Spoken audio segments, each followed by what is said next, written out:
reach our walls. We will unleash all measures of terror possible on them. Several of the men around the table laughed at Lord Blackwood's promise, and even Ned Stark managed a grin. I'm sure you will, friend. Ned turned back to the map. Our forces will be split equally to the east and west of the castle. I will command the eastern side and Lord Umber will command the west. There will be 2 lines of infantry, with archers forming ranks behind them.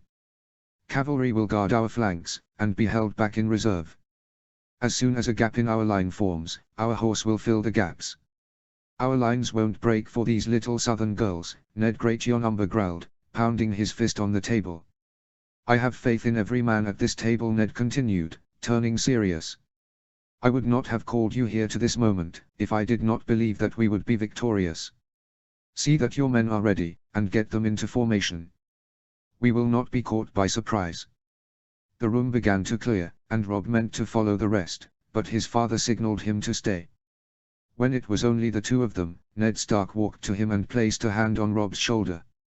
I would have you beside Lord Umber and Lord Royce when the fighting begins. Why? Robb questioned, displeased. Lord Umber is a fierce, competent fighter, and I have no few better men than Yohn Royce. I would trust you to fight next to no other men. There is less a chance that both of us would fall, should we fight apart. I am the Lord of Winterfell, and you are my heir. Should we both fall, that responsibility would fall on Bran, and he cannot walk, let alone lead our house and our people, not with winter coming, and Lannisters at our heels. Do you understand, son? Our family has defended the North for 1,000 years, and that must not change. Robb nodded, reluctantly. I understand, father, but you're wrong. Oh. Bran may be too young to lead our family, but there is another Stark who could, should the both of us fall, Robb argued. Jon may be a bastard, but he's still my brother. He still has our blood.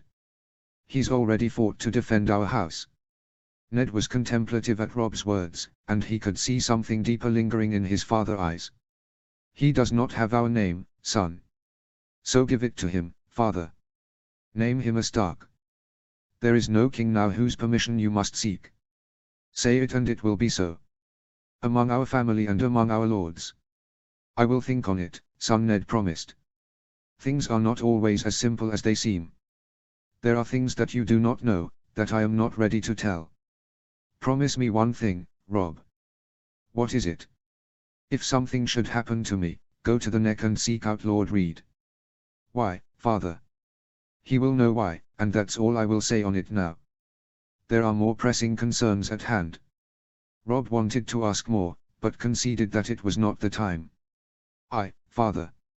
May I be excused to see to my preparations? Of course, son, Ned nodded, placing both hands on Robb's shoulders, giving Robb a look that left him with a lump in his throat. We will see each other when this is done and the day is ours. Robb gave his father a long look, before bowing his head and moving to take his leave. Robb Eddard called again, forcing Robb to stop and turn back. I just wanted you to know, I approve of your marriage to Lady Margaery.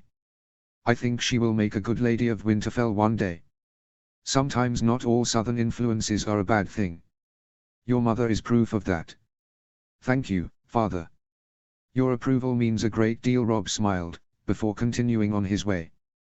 The Godswood was empty except for Robb and Grey Wind, who was laid on the ground where his master kneeled before the enormity of Raventree Hall's weirwood. There was an odd quiet to the place, even with the flurry of activity around him, one that Robb found refreshing. He casually ran his hand over his familiar's head, becoming lost in the rhythm of it. His thoughts were everywhere, but they inevitably drifted to Margaery, alone in Riverrun where he had left her. While his mind was plagued by the idea that he may never see her beautiful face again, or feel the enticing smoothness of her golden skin, he tried to focus on what laid ahead should they be victorious: marriage, children. Just the thought of it was enough to warm him against the chill in the air. His momentary solace was interrupted by the crunch of footsteps behind him.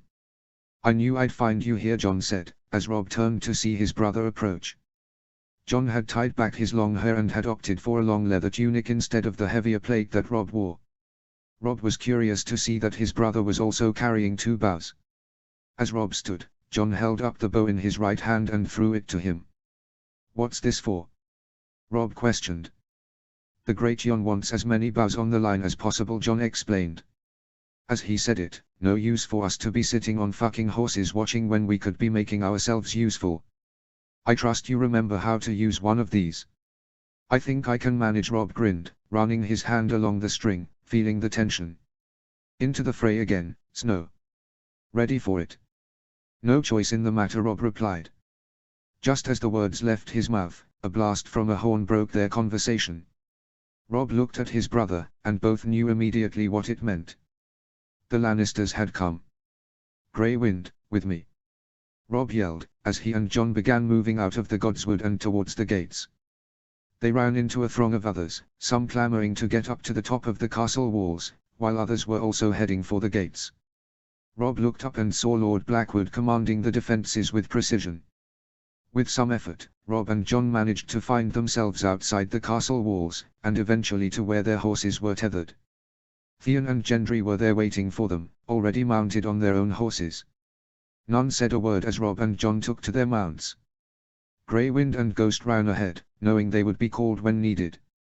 Rob led them towards the cavalry lines that were only just beginning to form. The lines of infantry and archers had almost already been set. For the first time, Rob noticed as thick plumes of black smoke began to invade the sky in the distance, evidence that the pitch that had been laid has been set alight. The four riders continued along the cavalry line until they reached where the Great Yon, Lord Royce, Edmure Tully and Bryden Tully were surveying the lines. Good of you to join us, boys, the Great Yon greeted them. I was afraid you were going to miss all the killing. Rob turned and finally got his first look at the enemy, both a terrifying and impressive sight to behold. Thousands, at least 40 if Rob had to guess, of soldiers in red and gold move in meticulous precision towards their position. The most alarming vision was that of the Lannisters' mounted force. The number of riders far exceeded their own. They would never win a straight fight in an open battle with them, which meant their defensive position would have to be solid. Rob looked to the closest tower of Raventree Hall and saw the men preparing a great black scorpion, one of 4 that protected the castle. Rob, when the fighting starts in earnest, I would have you lead the horse closest to the castle, the Great Yon said, pointing out the nearest group of riders. If the line falters, you fill the hole. We'll hold, Rob promised, as the Great Yon and the other lords moved further along the line. Rob and the others dismounted from their horses and handed the reins to several other younger boys who would hold them until they were needed. A squire ran and fetched Rob, John and Theon bunches of arrows. Gendry was beside them, a newly forged warhammer in his grasp, along with a giant shield. Though Rob had been sparring with Gendry with swords, the blacksmith had little skill in the use of bow, so he had volunteered to provide them cover from incoming missiles. Rob stepped into the nearest line of archers, made up primarily of soldiers from Runestone and Riverrun. He unlashed his bunch of arrows and began to embed the tips of each into the ground so that he could reload his bow faster. He looked forward again, and saw that the front of the Lannister force was almost in range of their archers, certainly already reachable for the men positioned on the walls of the castle and the towers. Knock arrows, men! The Great Yon hollered, as men left and right of Rob readied arrows on their bows. We're going to give these southern cunts a proper greeting. Rob reached down and grabbed his first arrow, positioning it on the bowstring, while John and Theon did the same beside him. He stepped back with his right foot, making sure he was properly balanced, Sir Roderick's years of instruction going through his head. He looked to the enemy again, who had finally halted their advance. Now that they were closer, it was easier to pick out the different banners. His eyes unconsciously picked out the golden rows of Highgarden in the distance, and he trained his bow away to another target, the thought of killing the bannerman of Margaery's family irking him. On my word! The Great Yon called again, and now Rob held his breath as he pulled back on the string and lofted his bow towards the sky, trying to discern the perfect angle. Loose! A great thrum sounded as thousands of arrows took to the sky. They flew high as they crested to the peak of their arc, and then sailed down into the enemy lines. There were loud thumps as arrows embedded into shields, but equal also were the cries of agony as the arrowheads met relenting flesh. Knock! The order came behind them again. Rob pulled another arrow from the earth and readied. Loose! The second volley left their lines and crashed into the enemy, the sounds of dying echoing across the battlefield. From the towers, Rob could hear the louder fire coming from the scorpions, bringing death. Incoming! came a shout from the front of their lines. Rob looked up and saw a rain of arrows coming towards them. Rob crouched, making himself as small as possible, while Gendry stepped in front of them with a long shield. Fortunately, the shield was not needed, as the first Lannister volley barely reached the front of their infantry lines. There were piercing screams from the injured, but Rob did his best to ignore them as he reached for his next arrow. The commands from the Great Yon fell off and the archers were now loosing at will. Another volley of Lannister arrows fell, followed by another, each creeping closer, to the point where Gendry was forced to deflect several arrows. Rob's concentration was momentarily lost as he watched an arrow pierce the eye of a man to the right, the arrowhead escaping through the back of the skull. Shaking himself and pulling another arrow, Rob took a moment to look at the damage they were inflicting, and noticed that the onslaught from Lord Blackwood's walls was having a dramatic impact. An entire line of the Lannister center had been pummeled and forced to move back from the endless stream of arrows, leaving a trail of bodies behind. The Stark lines were taking some casualties from the Lannister attacks, but the castle defenses were left unmolested. More arrows landed beside Rob, dropping several of their archers, but he continued on. This exchange went on for several more minutes, until the Lannister volleys began to slow. Rob stared into the distance and realized that the enemy had become tired of the stalemate, and about a third of their horse had advanced to the front of their lines. One moment they were stationary, and then the next, the cavalry line was charging. "Shields and spears," the Great Yon roared. "Hold your lines. Archers, bring them down." The front infantry line packed into airtight formations, locking shields while the men behind readied their spears against the approaching charge. Rob reached down to his dwindling bunch of arrows, pulled one and aimed towards the approaching horseman. He loosed and without even a thought to the arrow's flight, reached for another. Hitting a moving target was much more difficult, but their archers managed to fell a large number of the charging enemy before they were suddenly upon the northern line. Whether the first group of Lannister riders failed to notice the trenches and spikes or simply ignored them was unclear, but what was certain was that they felt their impact. Both men and beast cried as they fell into the pits, limbs broken and bodies skewered. Some of the fallen riders abandoned their mounts and rushed towards the northern lines, only to be quickly impaled by a spear. Unfortunately, the fallen bodies began to fill the trenches, allowing riders to passage over the trenches. They slammed into the wall of shields, hacking at them, before being stabbed at with a flurry of spear strikes. While the lucky few horsemen that had managed to reach the Stark line continued to try and battle their way through, Tywin had given the signal for his infantry to move in. Instead of a frantic charge, they moved together in squads, perfectly in step.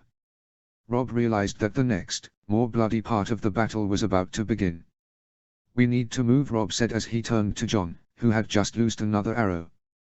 "They're going to be upon us soon enough." "Last arrow," Jon acknowledged, reaching for his final arrow and picking a target.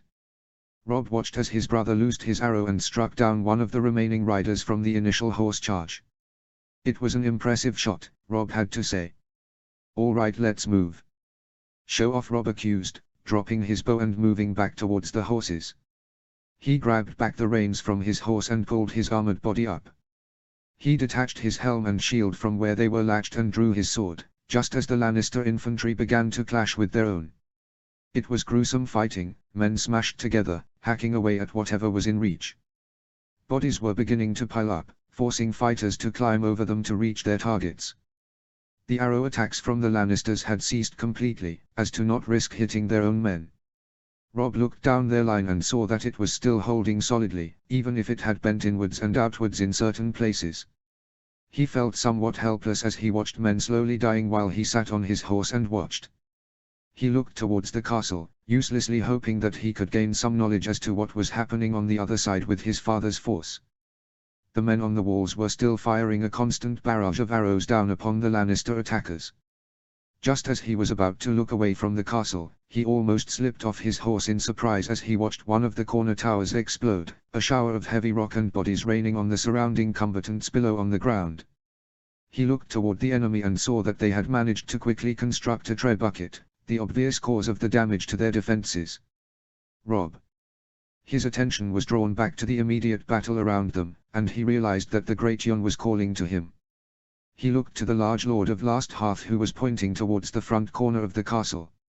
Rob looked and realized that a large chunk of the ruined tower had fallen into their line and scattered it. Some men had been crushed, and others forced back, but the Lannister foot soldiers had pressed their advantage and moved into the gaps. "Rob, hold the line at the castle or they'll get behind us."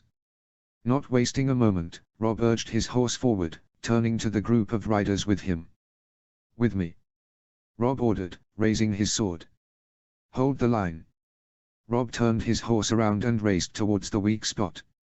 He held the reins with the hand on his shield arm while he brought his sword back, ready to strike. The Lannister soldiers had their backs up against the castle's moat, and were teetering on the edge.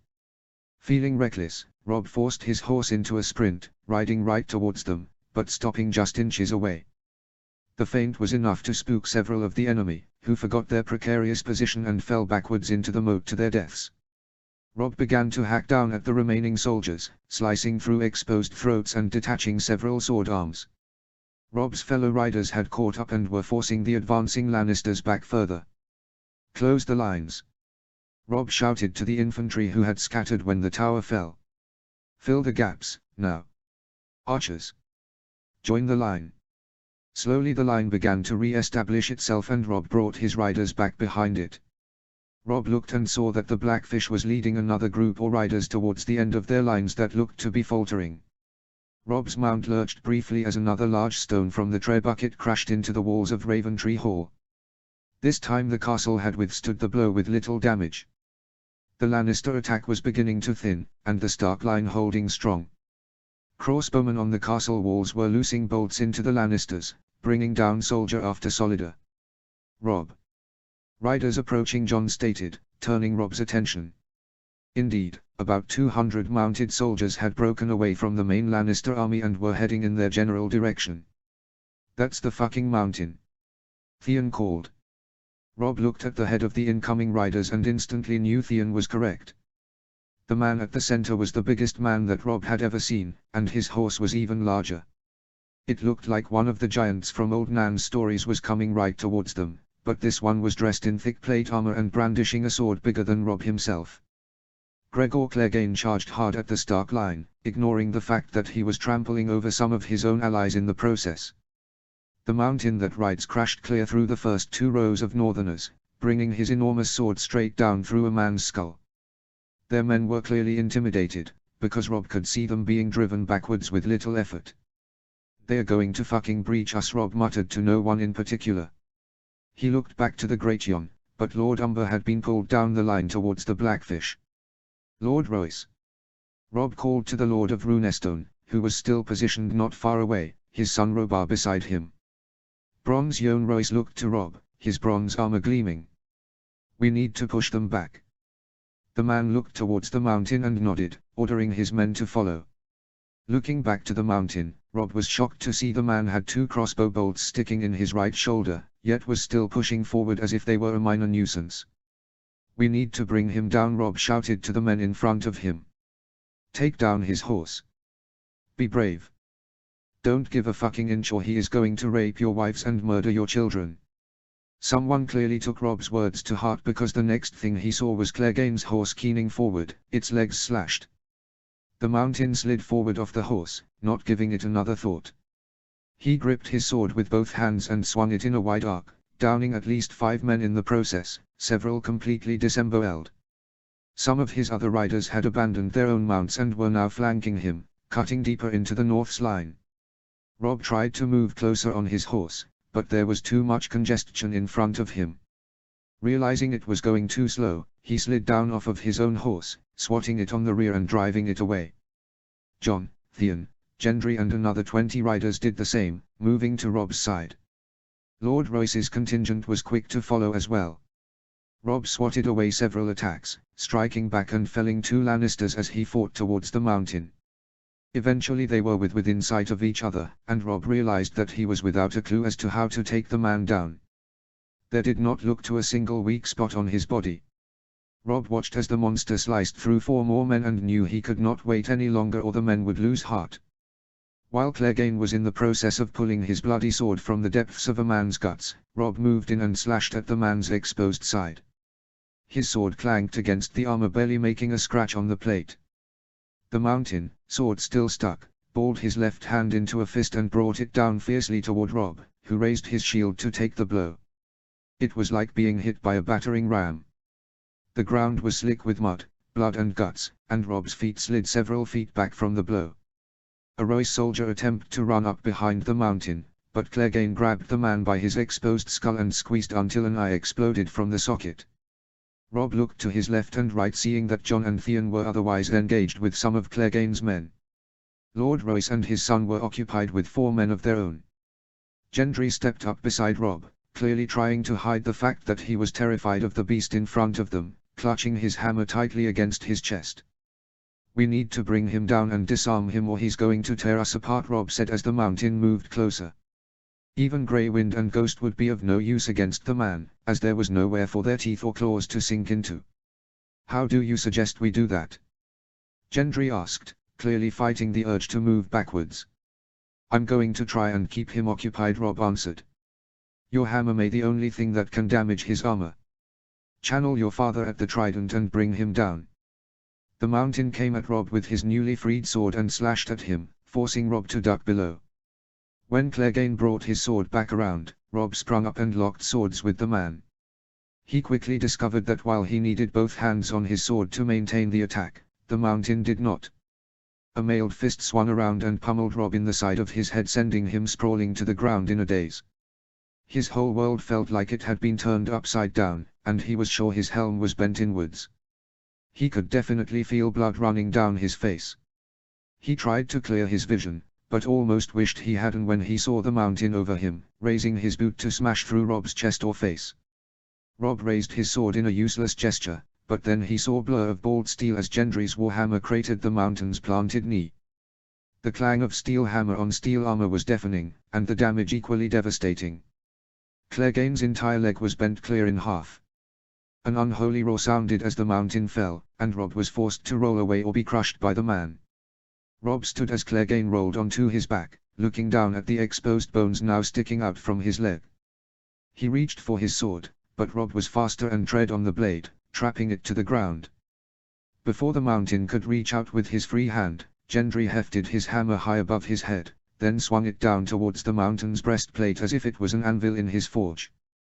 The armor dented considerably and a fountain of blood shot from the mountain's mouth. Gendry reached up his hammer again, but this time, with a great yell, he brought it down into the man's helm. There was a sickening crunch as Sir Gregor Clegane's skull caved in and brain matter was expelled down the sides of his helm. There were a few lingering twitches of limbs before the lifeless body ceased moving. There was brief hush around them as some watched the mountain die, and Rob looked on at Gendry as the blacksmith stood with a stunned expression, blood dripping from his hammer. "Gendry!" Rob called, getting the young man's attention. "There are more to kill." Gendry nodded and looked around for his next target.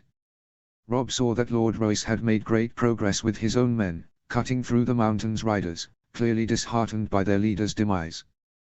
"Drive them back south!" Rob shouted, cutting through 2 more men.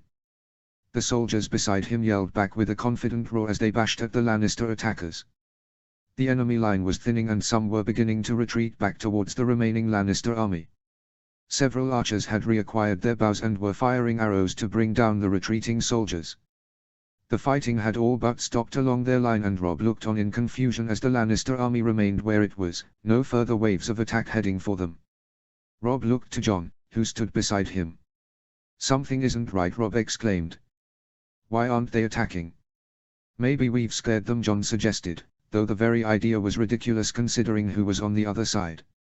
"No, something is wrong," Rob responded, looking around. Then, as if hearing Rob's distress, the Lannister army began to march, but not towards their western side of the castle. The entire remaining Lannister force was marching towards his father's position. "What are they thinking?" Lord Royce questioned as he sided up to Rob. "If they send their full force there, we could swing around and fuck them from behind." "Tywin Lannister is not that foolish," Rob stated. As they watched the Lannisters march closer, a Blackwood rider approached behind to their position. He was riding hard and the man looked out of breath and shaken. "Lord Stark! Lord Stark!" he called as he approached Rob. "Lord Stark, the Vale has come." Lord Royce huffed, It is about fucking time my countrymen did the right thing and showed their cowardly faces. The Blackwood rider shook his head emphatically. You misunderstand me, my lord. They've attacked us from our rear. The defenses are broken. Rob's heart dropped into his stomach. Chapter 21, Chapter 21. Chapter text. Rob barely took a moment to breathe before he had managed to corral a horse and ride off alone towards the rear of Raventree Hall.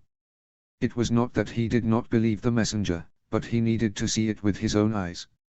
As he turned the corner, he saw the words were true. Rows of Vale cavalry were battering against the rear of his father's lines, and the lines were barely holding. He could see banners from many prominent houses in the Vale: Corbray, Waxel, Belmere, Hersey, Ruthermont, Egan. This was not some rogue house aligning itself with the Lannisters. The only conclusion was that his own aunt had betrayed her family, her own blood. For what reason, he did not know. He swore he would discover why, one way or another, and the treachery would be repaid in kind. Reluctantly, he turned his horse around and rode back to where he had left the messenger. As Rob relayed what he had seen, he ignored the string of vitriol and vile curses that were flowing out of Lord Royce's mouth at the confirmation of his countrymen's actions, and instead turned and looked towards their lines. They were spread and it would take time to reorganize, time they did not have.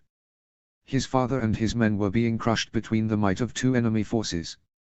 Rob grabbed the reins of the messenger's horse, forcing the man's attention to him. Tell Lord Blackwood that I want every single archer he has on the walls to concentrate fire on the Lannister rear. We need time, as much as he can give me, to form an attack. Once our western force has engaged the Lannisters again, have him open the gates and empty out the whole fucking castle. We need every single man who can carry a sword fighting. Go. Now. Rob shouted. Yes, my lord, the rider replied, nodding his head vigorously as he redirected the horse back toward the rear of the castle. Rob. A voice called behind him. He looked and saw the Great Jon had pulled his horse up behind him. What is it? What's happened? We've been betrayed, Rob stated, his body still shaking with both fear and anger. Tywin has somehow convinced the Vale to march against us. They've ridden south and have my father pinned. The surprise at Rob's pronouncement was clearly evident on Lord Umber's face. We should take our horse and swing them behind the castle and charge the fuckers down, the Great Jon angrily bristled. Not yet. I have plan, Rob stalled, ignoring the fact that the older man was supposed to be the one in command. He greatly respected the Great Jon, but cared little at the moment for formalities with his father's life in the balance.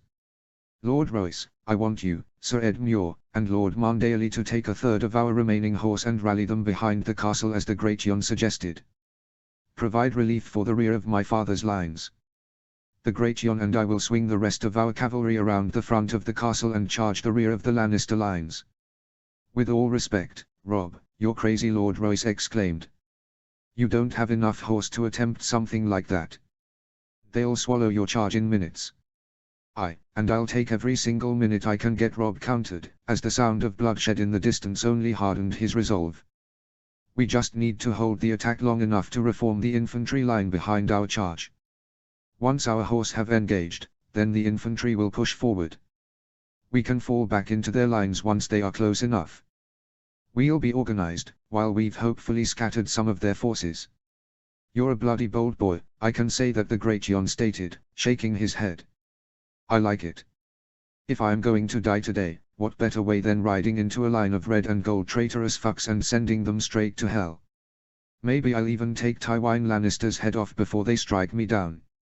Try not to die if you can help it, Lord Umber, Rob retorted. He turned to where the Blackfish stood. Uncle, I would leave you in charge of reforming the infantry behind us. We won't be able to hold long against them, so you'll need to move with all haste or we're done for. It will be done, nephew, the Blackfish answered, immediately moving away and barking orders. Incoming. Arrows. Rob did not know who shouted, but he turned quickly, just soon enough to see a volley of Lannister arrows fall into their lines. Men screamed and fell as they were torn into by the bits of steel and wood. Rob cursed that he had overlooked that the Lannister archers had remained in place to hold them down. Archers! Rob yelled at the top of his lungs. Fire back! Bring them down! Their archers, who had mostly become intermingled with the rest of the infantry, scrambled to find their bows and return fire. "They're going to pick us off as soon as we push forward," Rob bemoaned to the men around him. There was no time to wait for their own archers exchange volleys with the enemy. While he was loath to separate more of his riders, he knew he had little choice. "Lord Umber, who do we have at the ends of our lines?" Rob questioned. "Hornwoods, Tallhearts, Riswells, Mollins, Locks," the Great Jon replied. John Rob grabbed his brother's focus. "I want you to ride to the end of our line and join with Lord Hornwood and Lord Tallheart. Take 100 riders and ride beyond our lines a ways. Find a break in the pitch fires and lead an attack on their archers. Cut every single one of them down. Then circle back and rejoin our ranks." Rob watched as his brother opened his mouth to protest, but then thought better of it. He knew Jon wanted to remain by his side, but there was also pride there that Rob had singled him out in front of the others. He would not question Rob's command. "I'll see it done and meet you back here," Jon agreed. They stared at each other for a long moment, realizing that there was a strong chance it may be the last time. Finally, Jon looked away and moved to secure his own horse. He watched for another minute as Jon rode off before turning his attention back to the others. "Lord Royce, go and rally your men with Uncle Edmure's and Lord Marndalis' forces now. I don't know how long my father can hold 2 armies at bay. Trust me, Rob, we're going to give my so-called friends a proper greeting." Lord Royce sneered as he and Rob's uncle rode off as well. "Where would you have us, Stark?" Theon asked from beside Gendry. "I would have you ride beside me, Greyjoy," Rob responded. "Gendry, you find the Blackfish and remain with him. It will hearten the men to have the man who brought down the mountain fighting beside them." "I won't let you down," Rob Gendry promised as he ran off to join the infantry. "We're about to charge headfirst into an army of thousands with less than half their number," Theon pondered from beside him. "We're going to fucking die, aren't we?" Maybe Rob conceded, the reality of that fact not actually sinking in. There was something fueling him at that moment, something bigger than his own life. His father always spoke of honor, and there was truly something in the notion that he was standing for what was right that made the potential sacrifice worth it. "If this is where it ends, then let's give them all something to remember us by." The moments that followed unfolded quickly, though to Rob, it felt like hours were slipping away. With the loss of the Marndalis, Tully, and Royce riders, they were able to scramble together a force of 4,000 horsemen. It was not nearly enough, but it would have to do. Rob sat on his horse beside the Great Jon at the center of their assembled force, waiting for the first sight of his brother's riders. Grey Wind sat on his haunches beside Rob's horse, a coiled spring ready to be unleashed. As soon as Jon appeared, Rob would make his charge. The infantry lines had separated into squads so that there were intermittent gaps in their line that would allow for the horsemen to ride quickly out between them. The foot soldiers had hunkered down into a wall of shields, still trying to avoid the missile attacks from the Lannister archers. Finally, Rob saw movement out of his peripherals. A stampeding horde of northern horsemen riding full speed straight towards the Lannisters' bowmen. At the head of the line, outpacing the horse, Ghost moved like a blur towards his prey. "Archers!" Rob called out. "Give them one more volley. Knock, draw, loose." The attack was timed just right. The northern arrows flew high and fell into the Lannister line, forcing them to make the unenvious choice between turning to face Jon's charge and fleeing the incoming arrows. As it was, some of the archers gave up, running for their lives, some were felled by arrows, and the remaining men did their best to try and form a makeshift defensive line. It was all for naught though, because Jon's charge crashed right into the line, slicing through it as if it was not there at all. Rob pushed down his helm and drew his sword. He had spent enough time watching. He spurred his horse forward out in front of the cavalry line, riding across it a distance with his sword held high. "The Lannisters think we are beaten. They think their conniving and treachery will win the day. Well, we are not beaten. We still stand, and we will fight until the last man draws breath. We stop them here, now, on this field. Ride with me." The men shouted back in response, swords drawn, and Rob could practically feel the Great Jon's own roar. Without a glance back, Rob turned his horse and spurred it fiercely through the nearest gap in the infantry. He rode over and between piles of corpses, before he reached the open fields in front of Raventree Hall. As he turned his horse east, Rob felt the earth move behind him as thousands of hooves beat against it repeatedly, and he saw Grey Wind breeze past to his left. As he completed his turn, Rob finally looked up and saw what was happening on the other side of the castle. Thousands of Lannister soldiers and bannermen were stacked against Eddard Stark's line, which looked to be on the verge of collapse. The two armies were crawling over piles of bodies to try and engage one another. The Lannister cavalry was being held back in reserve, and that was where Rob meant to make his assault. The mounted soldiers would pose the greater threat to Rob's infantry, so thinning them out, even a little, would pose some advantage. Rob had just made it past the center of Raventree Hall when the enemy realized that they were about to be attacked. Lannister war horns blew in the distance, prompting their soldiers to shift to meet the oncoming charge. However, the horns also had the unfortunate consequence of alerting Tytos Blackwood that Rob's attack was about to come to fruition. Rob was only 100 yards away when the castle unleashed an unholy blitz on the Lannister army. The men on the walls and in the towers fired down everything they had: arrows, crossbow bolts, containers of flaming pitch, and rocks, all rained death on the western part of the enemy army.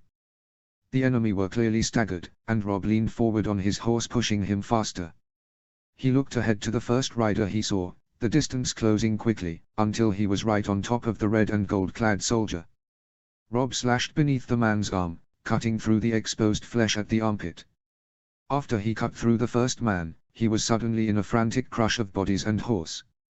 The Stark charge barreled into the Lannisters and shoved them back.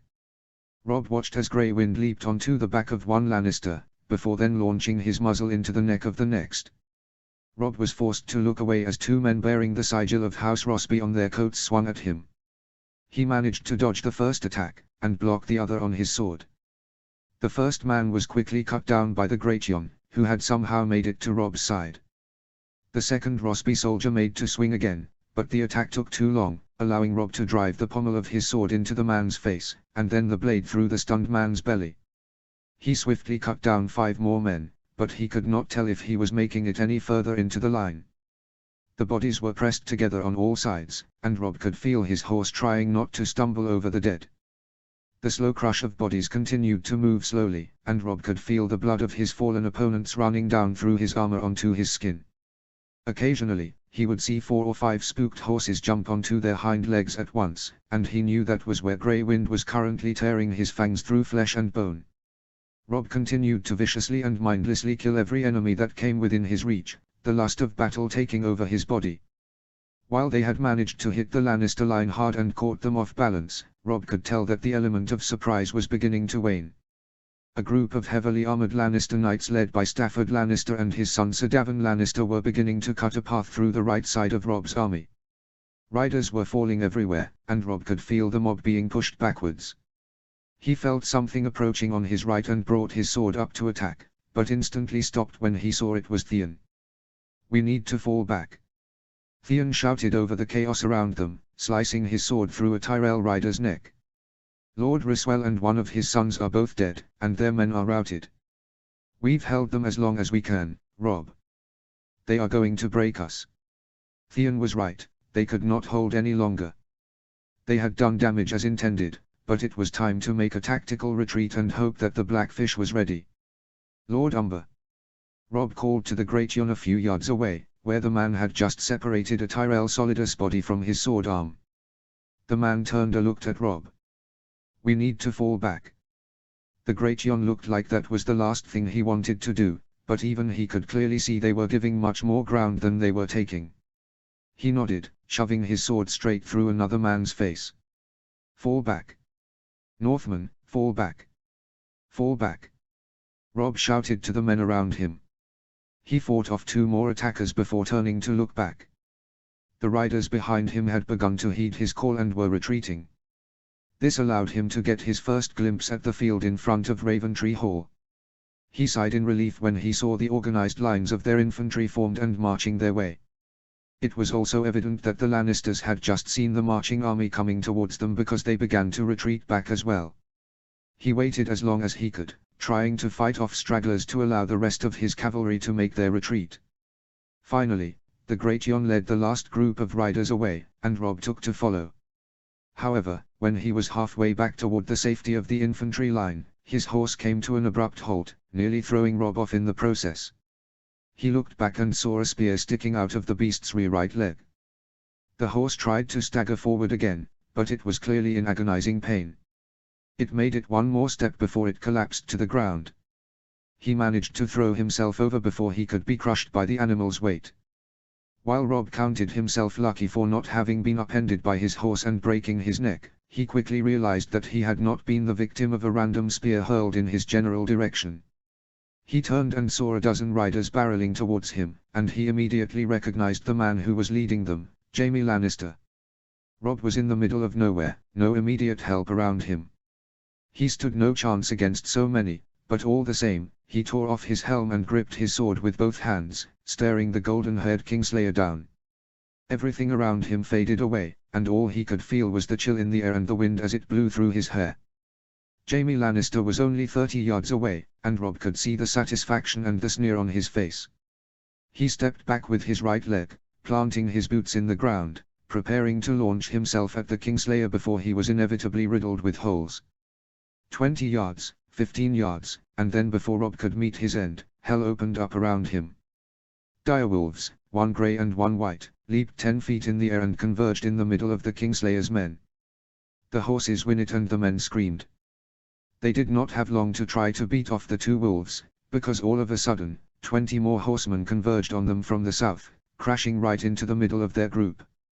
Rob grinned as he saw Jon in the center, thrusting his sword into an enemy knight. Jaime Lannister looked back in rage, watching as his men were engaged by the northern soldiers.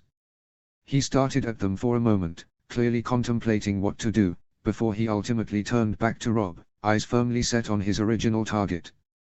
He spurred his horse forward, abandoning his own men and riding straight for Rob. For his part, Rob had not moved an inch. As the Kingslayer approached ever closer, Rob picked up his abandoned helm, and just as his pursuer was almost on top of him, threw it at him with all his might.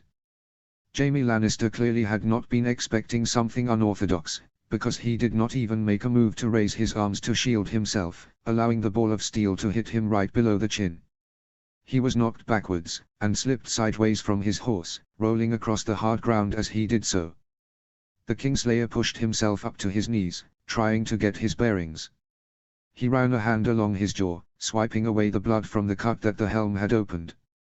Pushing to his feet, he retrieved his sword and stalked towards Rob, hatred in his eyes. Rob gripped his sword and moved to meet him. Rob knew that the Kingslayer was enraged, because he did not even try to taunt him. Jaime led with a wild swing, which forced Rob to lean backwards. Then another strike came from up high, and Rob brought a high guard up to meet the attack. They traded blows, moving in circles and looking for any opening they could find. Rob rushed his opponent, feinting to the right before bringing a swinging attack from the left. The Kingslayer blocked the strike, locking swords with Rob. They pushed at each other in a battle of wills, before the Kingslayer raised his knee and struck him in the groin. The air left Rob's lungs at the sudden, crippling pain, and he stumbled backwards, breaking the impasse they had been locked in. Jaime Lannister gave him no time to recover, rearing back was his blade. Rob saw it coming and knew he would not block it in time. He turned at the last moment, but the sword pierced Rob's left side, just above his hip. He screamed as the sharp blade split his flesh, going deeper and deeper. Rob dropped his own sword, gripping the Kingslayer's arm and doing everything he could to stop the blade's progress through his torso. The pain from the cold steel was so intense that it brought tears to his eyes. Every ounce of strength he had left was being expended to try and hold the Kingslayer's arm. The man finally looked at Rob, clear satisfaction and glee projected on his face. "The dream you have been living in where you were better than me is finally over, Stark," he mocked. "You are going to die, and no one is going to remember your name. Your house will die, everything you hold dearly will be wiped away from this world." "My house has survived for thousands of years," Kingslayer Rob grunted out. "We've survived deadly winters that last years, and attacks from wildlings more fierce than you could ever hope to be. It won't fall to some fucking cunt like you and your family just because I die." The Kingslayer smirked, pressing his sword a little deeper into Rob. "Your father is already dead, Stark. The North is going to crumble and break into nothing but a memory after I'm finished with you." Rob had to stop himself from crying out at the man's proclamation. You lie. He finally accused, hissing as the blade dug deeper. It's no lie, boy, Jaime Lannister cackled. The fool had no idea that the Knights of the Vale were not there to fight with. They rode right through him and struck him down. I saw it myself. It was truly wondrous how quickly Lysa Arryn was willing to betray her family at the proposition of marriage to Littlefinger. Although, the man has a strange fascination with your mother. Maybe when I sack Winterfell, I'll ship off Lady Catelyn and he can have the pair. I'll even let him fuck your sisters if the desire strikes. The words were like poison in Rob's ears. He comprehended them briefly before something inside his mind broke, a boiling madness that took control of his body. He roared, letting go of the Kingslayer's arm. The sword sank further into Robb, but he barely noticed the pain now. He and Jaime Lannister were now chest to chest. Robb swung his head backward and then viciously brought his forehead into the bridge of his opponent's nose, concaving it. Blood spurted out of each of the man's nostrils, and he let go of his sword as he staggered away, cupping his face. Robb, holding his breath, gripped the hilt of the sword with both hands and quickly pulled it out of his side. Blood poured out, but he did his best to ignore it. Gripping the Kingslayer's sword, he stepped towards the man who was listing from side to side, clearly disoriented. Robb had no care at that moment about honor and facing an unarmed opponent, only revenge. He raised the sword back over his left shoulder and then swung it low, cleaving Jaime Lannister's right leg away from his body just above the knee. The Kingslayer fell onto his backside, ignoring his broken nose and instead looking at his now missing limb in utter shock. He stared at it for several seconds, before his right hand reached out desperately for where Robb's own sword had been lost. Jaime managed to grab the pommel, but as soon as he did, Robb swung down, as if chopping wood, and separated the Kingslayer's sword arm from his body this time. Whatever fight the Kingslayer had left dissipated quickly after the loss of his second limb. He laid back in the dirt, gasping in torturous pain. Robb stepped over him, hovering over his fallen form. "Get it over with, boy," Jaime Lannister managed to rasp out. Robb wanted to drive the sword through the man's heart, but stopped himself. "No, I won't kill you today, Kingslayer," Robb answered. "You've sentenced my brother to a life as a cripple, so you'll live out the rest your despicable life like this, a broken man, who gets by on dreams of his past glory." Robb made to step away, but he immediately turned back, lifted the sword once more, and brought it down through the beaten man's groin. A howl escaped the Kingslayer as he writhed in agony. "That was for your sister, Robb," a voice called, and he looked up to see Jon riding towards him, Grey Wind and Ghost at his side. Their skirmish with the other Lannisters had broken off, and Robb could see a newly formed Lannister infantry line marching towards them. Jon pulled up next to Robb, looking down briefly in shock at the sorry form Jaime Lannister pinned to the ground through his cock, before reaching an arm down for his brother to grab. Robb, after retrieving his lost sword, hoisted himself up behind Jon, and they rode back toward their own lines. When they approached, the men separated, allowing them to pass through. Behind the safety of their line, Robb slid off of Jon's horse, stumbling to his knees as he did so. The pain that he had ignored now felt like knives being repeatedly jabbed into his side. "Are you all right?" Jon asked, threading his arm under Robb's and pulling him to his feet once again. "I'll be fine," Robb said, shedding his brother from his side. He neglected to tell his brother of their father's fate, still not sure whether he could believe the Kingslayer's words. "Let's go drive these fuckers away." Robb and Jon moved back to the line, joining the march toward the Lannisters. Robb looked to his left, and with a renewed sense of hope, saw Lord Tytos leading his men out of the castle to join their ranks. Seeing more men join the northern line forced the Lannisters to slow their own march. Robb didn't feel like going slow any longer. It was time to fight. "Charge! Charge!" Robb shouted. A great shout sounded along the line, and the men in front raised their spears and ran in a full sprint toward the enemy.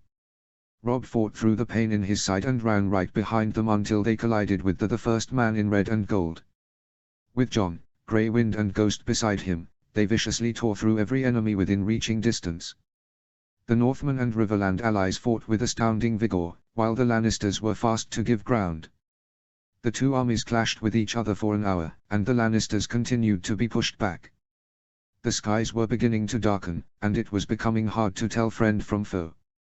As Robb pulled his sword out of Sir Devan Lannister's guts, the sound of horns behind the Lannister line interrupted the sounds of dying men. The call for retreat came next, and the Lannisters began to pull away, moving south and back towards Harrenhal, leaving a trail of corpses in their wake. Seeing them run, Robb raised his arms to the sky and yelled, the thrill of victory running through his veins. The men around him raised their swords and hugged each other in jubilation as they watched the enemy run. As Robb moved to embrace his brother, a jolt of pain again brought him to his knees. The loss of blood was beginning to make him feel lightheaded. "Robb, we need to get you to the Maester," Jon worried, dropping to his own knees in front of Robb. "Your entire side is covered in blood." "Theon." Robb looked to his other side and saw a ragged Theon Greyjoy coming to them. "Theon, we need to get him to the castle." "Here," Theon said, reaching his arm under Robb's own to support his weight. Before they could move, Robb grabbed Jon's shoulder. "What is it, Robb?" Jon questioned. "You need to find Father," Robb ordered. Jon looked at him in confusion. "I'm sure he'll make his way to the castle soon as well.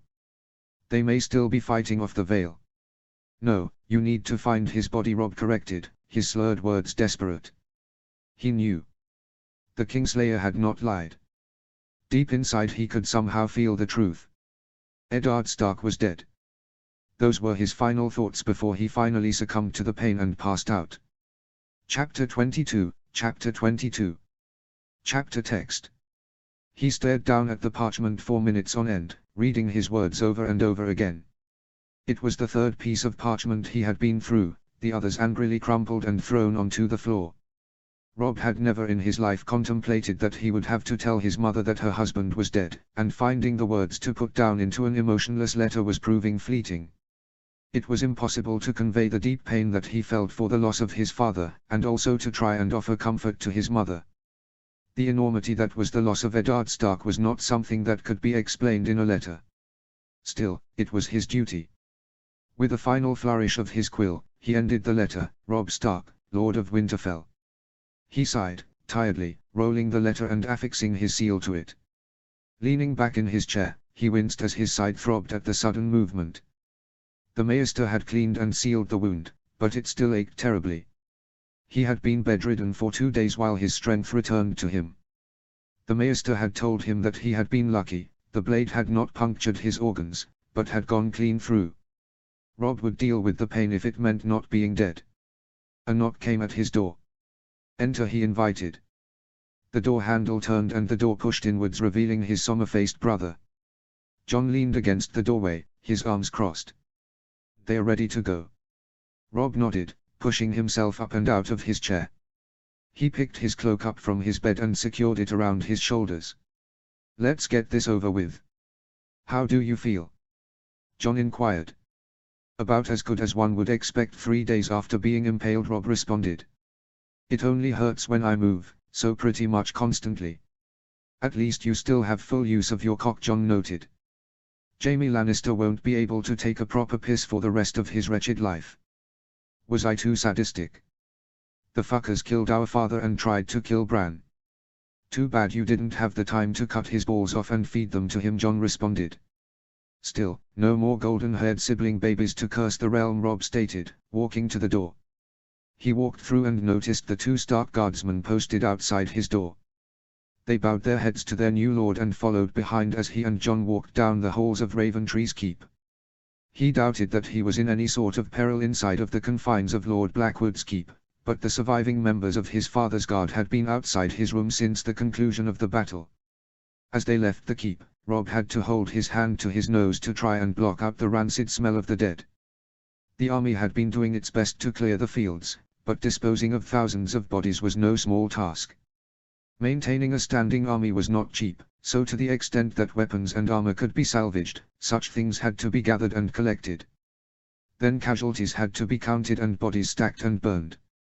It was not pretty work by any means, but had to be done. Outside the gates of the castle, the Northern and River Lords had gathered around a large cart, on top of which rested the casket of Eddard Stark.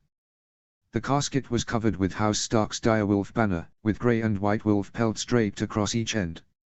Lying down the center of the casket was Ice, his family's ancestral sword. The assembly of lords parted as Rob made his way towards the cart. His hand ran along the edge of the casket, and it was a battle to keep his emotions at bay. Lord Glover, who had been nearby when Ned Stark had met his end, had emotionally recounted the Lord of Winterfell's final moments when Rob had been well enough to entertain visitors upon awakening. Just as the western portion of their forces, Ned Stark's eastern force had beaten back the initial Lannister thrust with ease. However, unlike Jaime Lannister's biased and intentionally provocative account, Ned Stark had seen the approaching force from the Vale barreling at them from the northeast. Upon realizing something was not right, he had done his best to redirect a portion of his cavalry to meet the charge. The normally reserved Eddard Stark had been incensed at the men who were so quick to betray the memory of Jon Arryn, that he had rode headfirst into the thick of the fray, cutting down 10 men before being knocked from his mount. Even then, the Lord of Winterfell had carried on his deadly rampage until an overwhelming amount of foes dug their blades into his flesh. Rob had only looked upon his father's still body after it had been washed and dressed, but Jon had seen the body lying on the battlefield, and brokenly confessed that the wounds had been grievous. Every common foot soldier had wanted the chance to brag that they had felled a great lord, and many had stuck him when the chance arose. Rob could feel tears threaten to fall at the corners of his eyes, but his brother's presence at his side hardened his resolve and he was able to stubbornly blink them away. He gripped the casket with his hands one last time before he took a step back. Jon, however, stayed where he was, confusing Rob for a moment. His brother reached out and touched the casket as Rob had, but before stepping back, reached over it and gripped ice. Jon turned, the sword laid in his upturned palms, and kneeled before Rob, extending the sword up. "This is yours now," Rob Jon proclaimed, his grey eyes wide and unblinking as he stared up at Rob. "It belongs with the Lord of Winterfell." Rob did not move for several seconds, just staring at the oversized blade. Finally, he reached ahead and grabbed the hilt.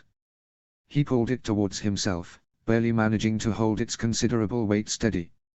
He knew it would sound absurd if the words were spoken aloud, but he swore he could feel something pass through him as he touched the sword, the legacy of his ancestors giving him strength for whatever the future held.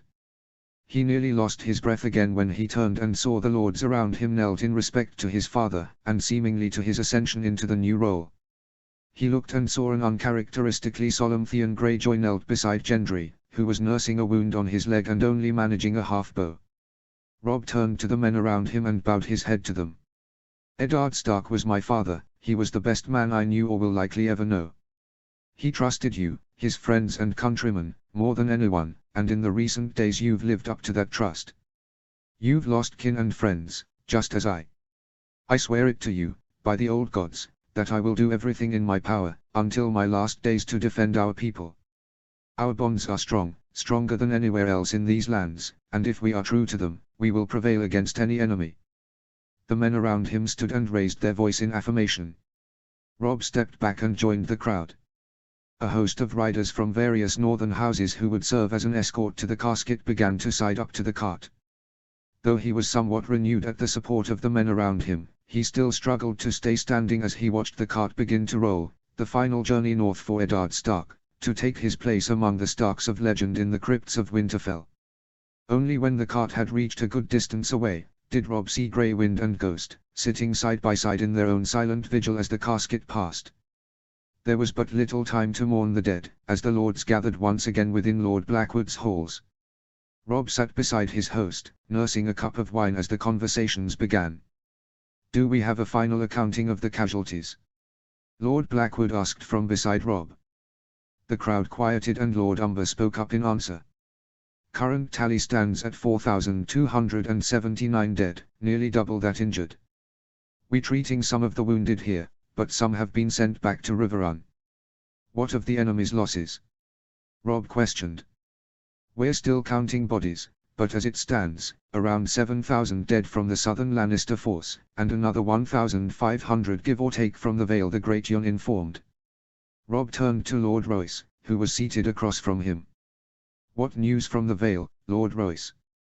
"I've sent ravens, Lord Stark, and received several back in reply. The Vale is currently divided.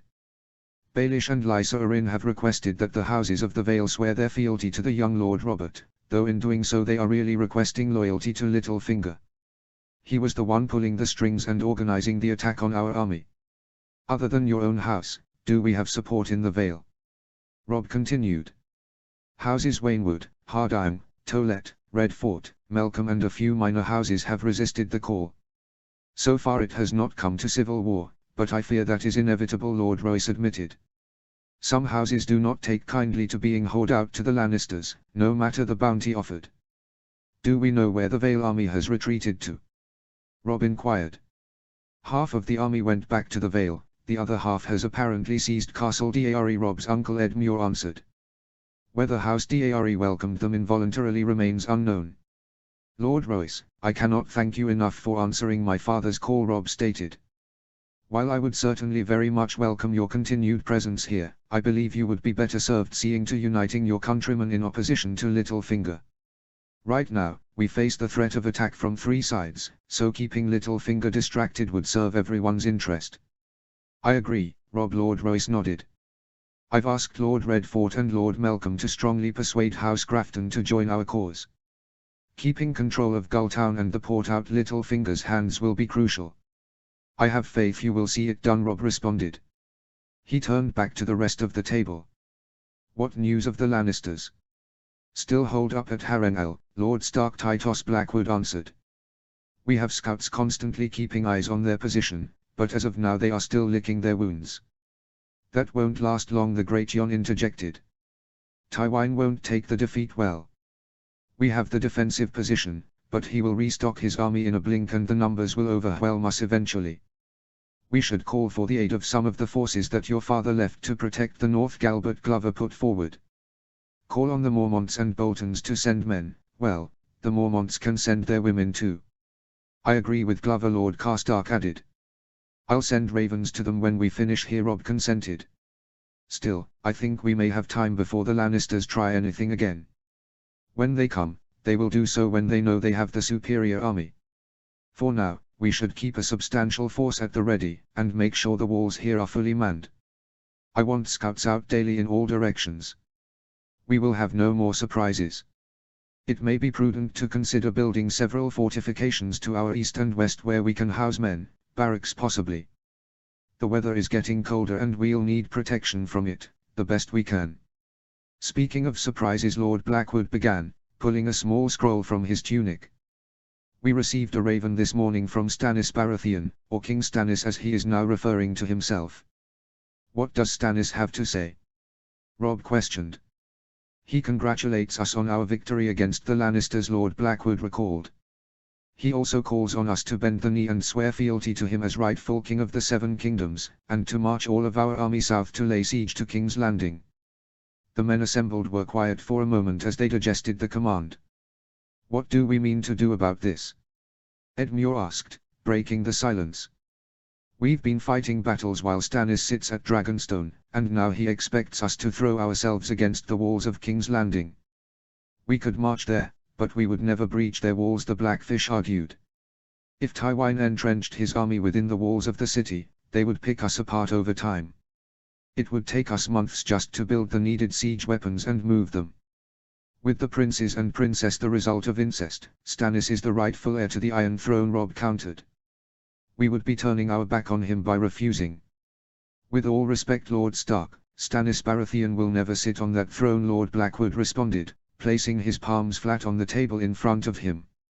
Stannis commands the love of no one, and these rumors of him consorting with a Red Witch and burning men alive are not like to make that better.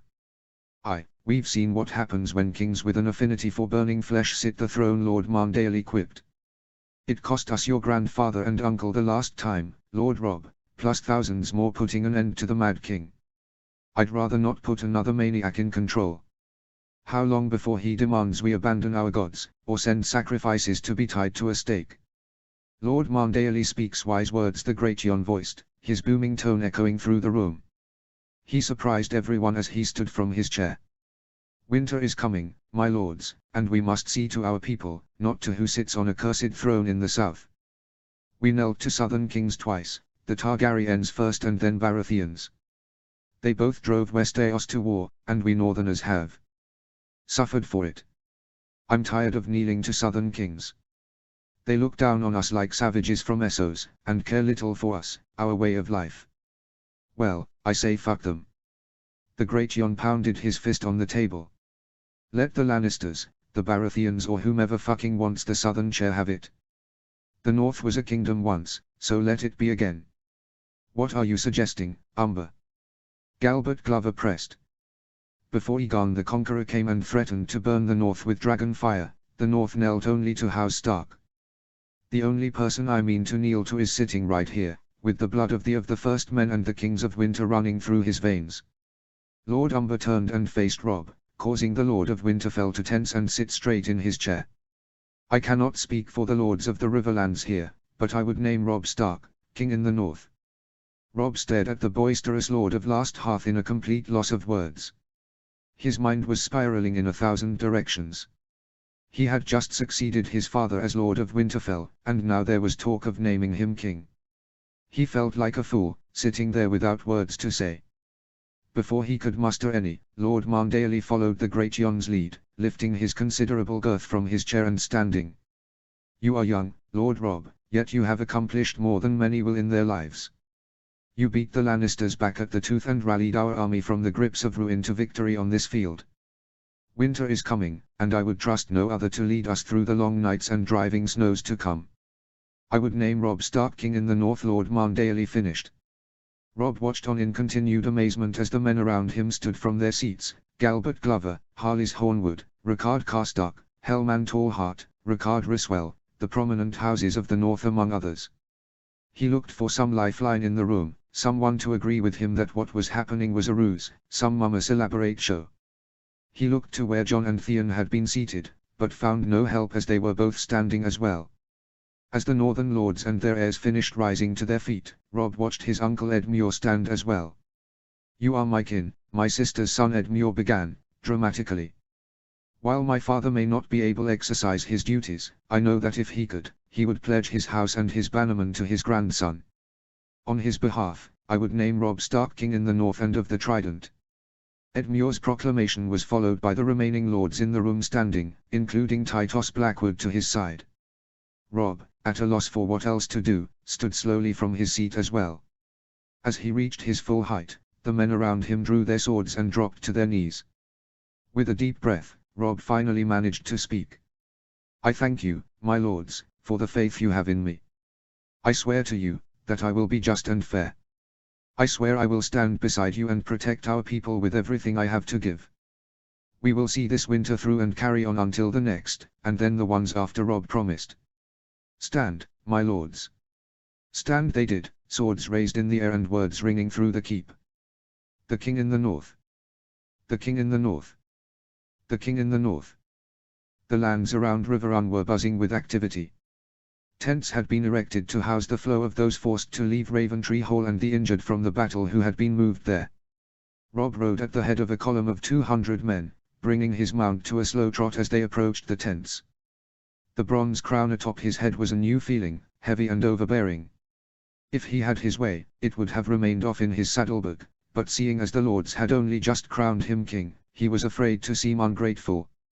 Riding beside him was his newly formed Kingsguard, Jon, Theon, Gendry, Lucas Blackwood, Oliver Free, Darin Hornwood, Sir Donal Locke, Eddard Karstark, Patrek Mallister, Smalljon Umber and Sir Wendell Marndale.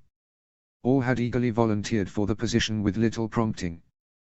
The news of his ascension to royalty had apparently spread fast, for as he passed through the rows of tents, many people bowed while others kneeled. He had offered up the excuse of needing to see that his injured soldiers were being properly cared for as the reason for his trip, but he really only had one selfish goal in mind. He weaved through the tents, and was truly not surprised when he saw the head of golden brown hair that he so adored weaving his fingers through. She was dressed in a cheaply made dress, that was covered in dirt and blood, yet she looked more beautiful than ever to him. Margaery was knelt on the ground, helping to bandage an injured soldier's leg. Robb held his hand up, bringing the rest of his men to a halt. He slid from his horse, marching determinedly in her direction. As if somehow sensing his presence, Margaery's head turned, her eyes widening at the sight of him. She climbed to her feet, and before Robb knew what was happening, she was running towards him. She leaped into his arms, her own going tightly around his neck. Robb wasted no time and claimed her full lips with his own, each of them battling for dominance. They stood there for ages, uncaring of the audience around them. Finally, Marjorie pulled back, her cheeks flushed. "What are you doing here?" she questioned, her smile bright. Rob grinned at her happiness, running his hands along the delicate contours of her back. "Well, my lady, it appears that I am in need of a queen."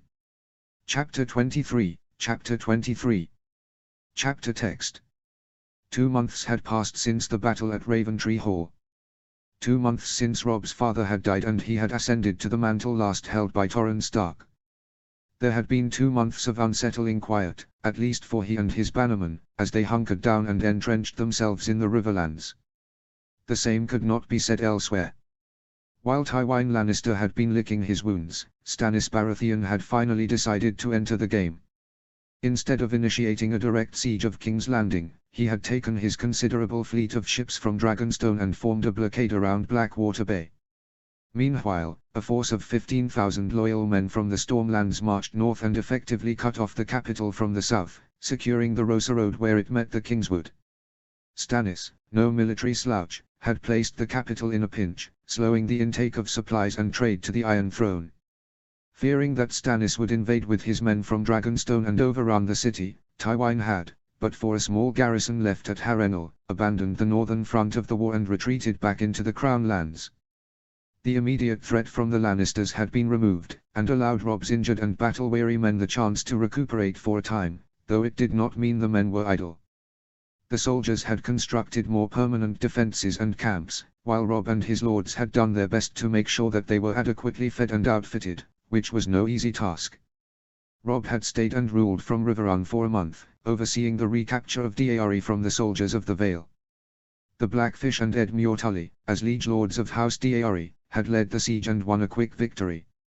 Follow the battle, a raven had arrived from Loras Tyrell.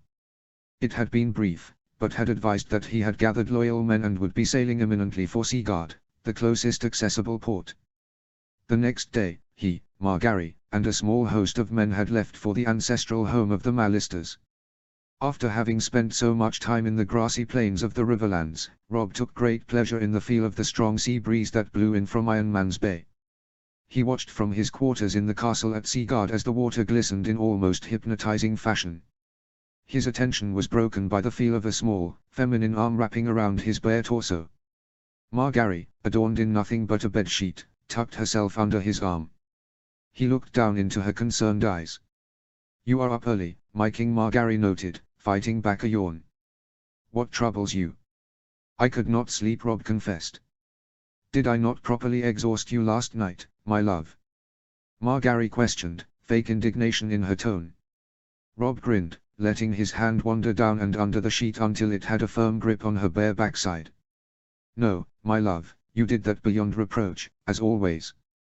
I'm afraid that no one told me that a restless mind is the only thing that comes with a crown." "What worries you, Rob?" "Everything," he answered. "I worry that the Lannisters will attack again while I am away from my army. I worry that Stannis will attack us for not joining his cause. I worry that the Wildings will invade the north and sack Winterfell. So many fucking things to worry about." Margaery reached up and ran her hand soothingly through the curls atop Rob's head. "Your people believe in you. You have great lords standing beside you that you can count on. The Mormonts and the Boltons will be here soon to bolster our forces. It may feel like it now, but not everything falls on you, Rob. You're a king, not a god. If I start referring to myself as a god, do me the favor and smother me in my sleep." Rob shuddered. "Of course, my love. I'll use the softest of pillows," Margaery promised. "Would you like me to send for something to break our fast with, Rob?"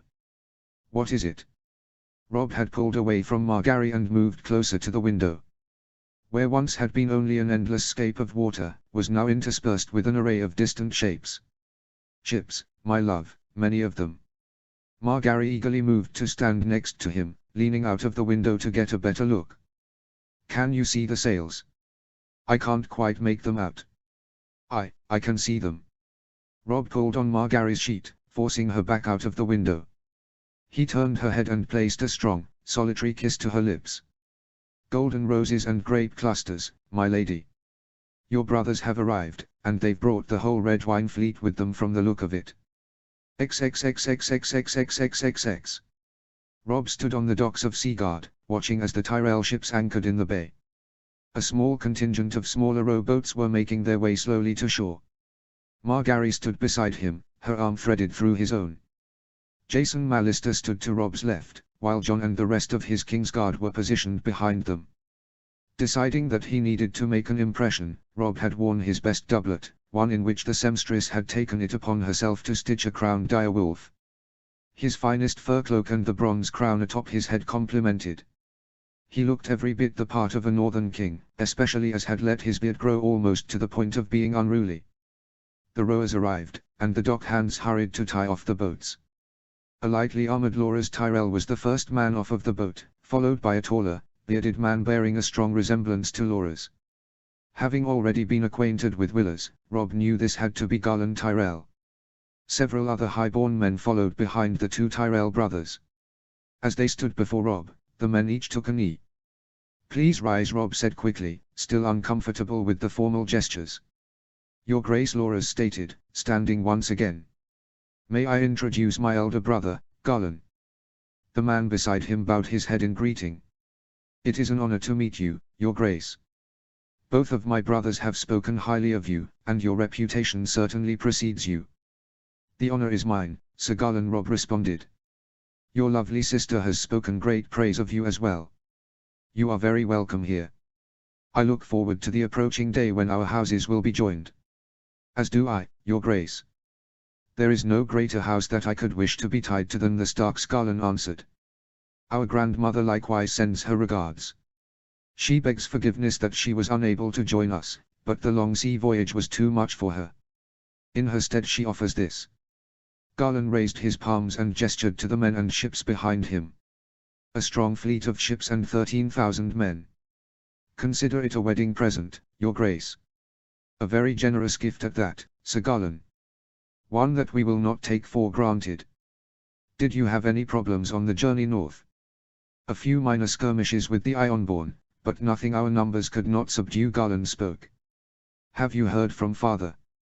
Margaery hesitantly questioned. Garland frowned. "Not in person, only by Raven. He is still firmly entrenched with Tywin Lannister. His letters are clearly dictated by someone else, and they always request more men and more supplies. Stannis Ploy is working, because the only supplies coming to the capital are from the Westerlands.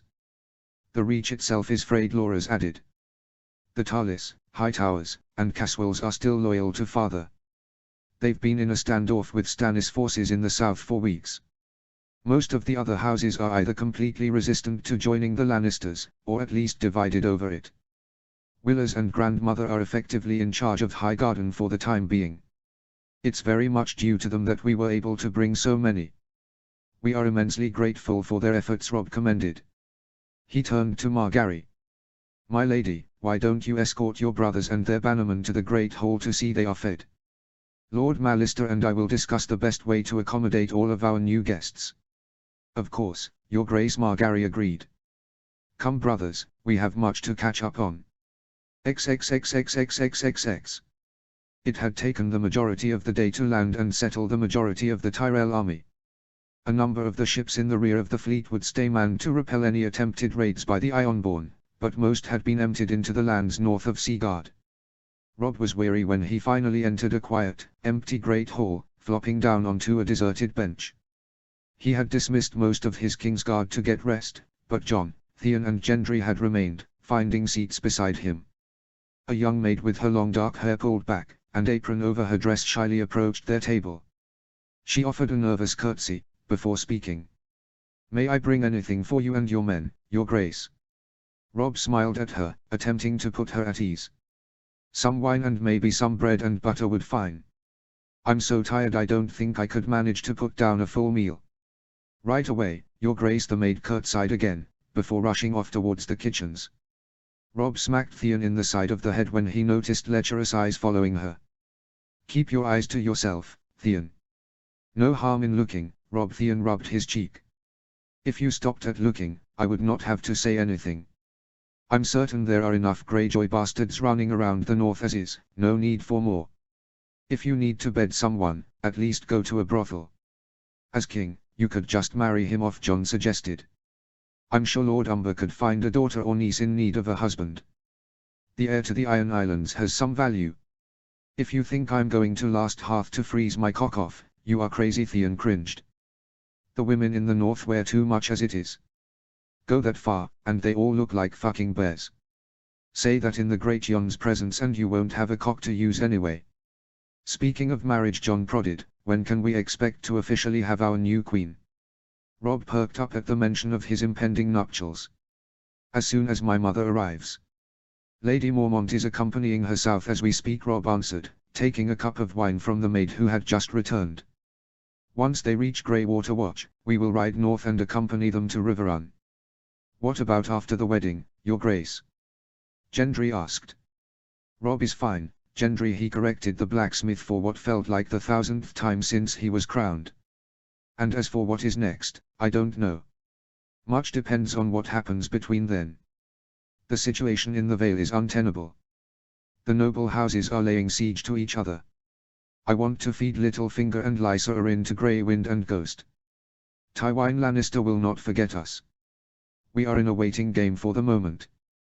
The problem is, at some point winter is going to unleash its fury on us, and we will not be able to do much of anything, other than stay alive. The four men indulged in drink for an hour, enjoying the peace of Seaguard.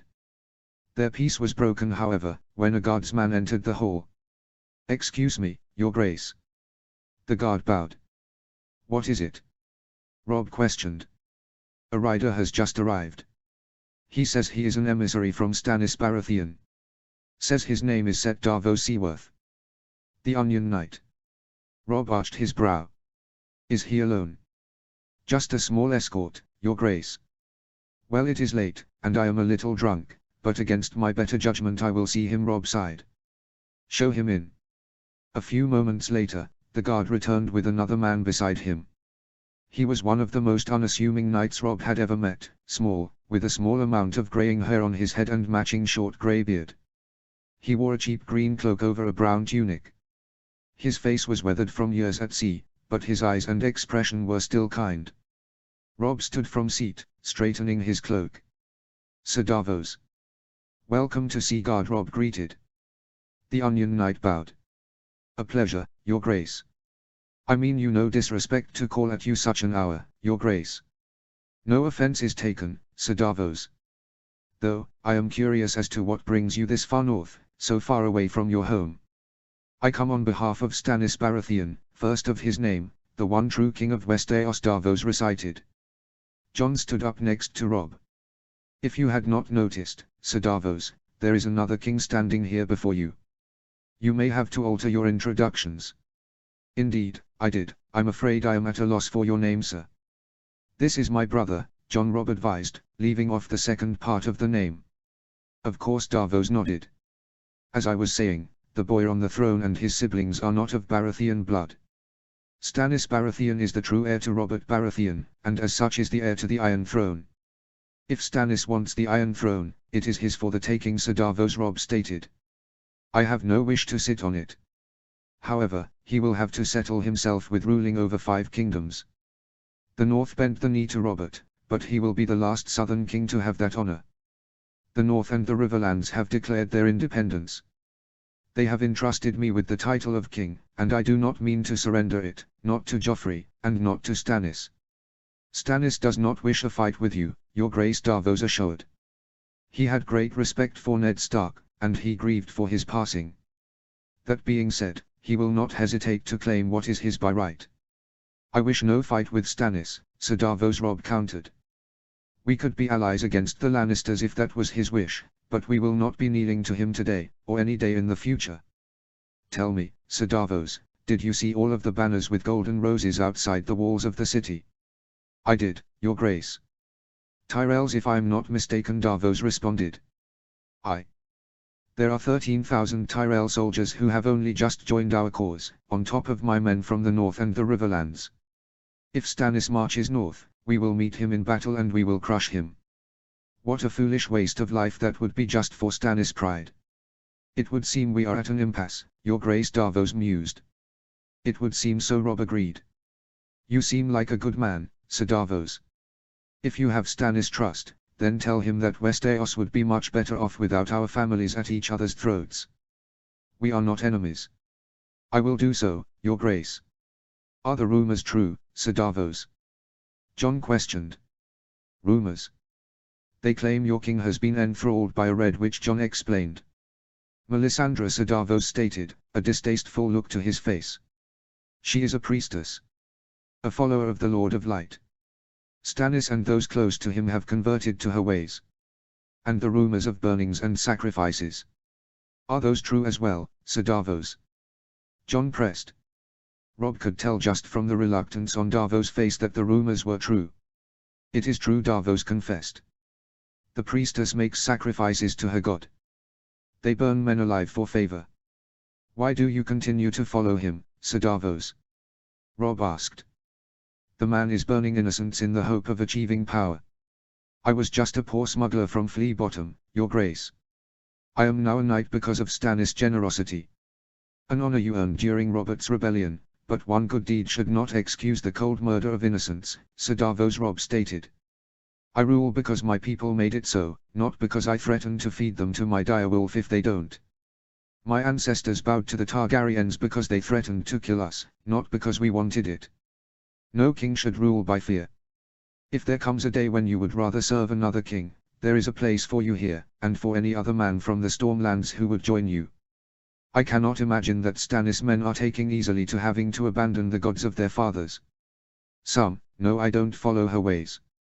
The offer is very generous, your grace, Davos bowed. I will not intrude on your evening any longer. No intrusion, Sir Davos, Robb smiled. In truth, we were about to lose ourselves in wine, so I thank you for the distraction. We will have lodgings secured for you and your escort, so that you may rest and recover from your journey. Thank you, your grace. I'm much more accustomed to traveling by boat, than by horse. I will certainly take you up on the offer of a bed. Do think on the first offer as well, Sir Davos. There are too few good men left in Westeros as it stands, and I would hate to hear the news one day that you had been tied to a stake and set alight. I do hope that is not the case. Davos bowed again, beginning to turn away, but not before giving a double take to where Gendry was still seated. After the Onion Knight was gone from the hall, Robb approached the former blacksmith. It may be best to avoid Sir Davos for the rest of his stay, Robb proposed. He's a smart man, who has known the Baratheons for many years. If he hasn't surmised your ancestry yet, he may still. If Stannis finds out we're harboring Robert's son, true-born or not, he may march on us, or at the least request we surrender you. I have a feeling that I would end up tied to a stake. Gendry worried. Robb patted Gendry on the shoulder and poured him more wine. No stakes for you, Gendry. You are under the protection of House Stark. He can ask for you all he fucking wants, but you aren't going anywhere. We tend to be a stubborn people. We may be stubborn, but Stannis sounds fucking crazy, Jon added. The only good thing is, he may burn half his army before he ever makes it to us. We won't underestimate him, Robb countered. He may be under the spell of this priestess, but he has a good mind for battle. If he means to beat the Lannisters, then we'll let him. And what if he wins? Jon pressed. He sits on the Iron Throne and starts burning people on a whim. Do we hole ourselves up in the north and let it happen? Robb sighed, taking a swig of wine. We are getting too far ahead of ourselves. We'll deal with that when it happens. There are too many enemies on the field to think that far ahead. XXXXXXXXX. As he often did in the mornings after leaving Margaery in their bed, Robb wandered the streets of Segard, greeting and interacting with the people and merchants.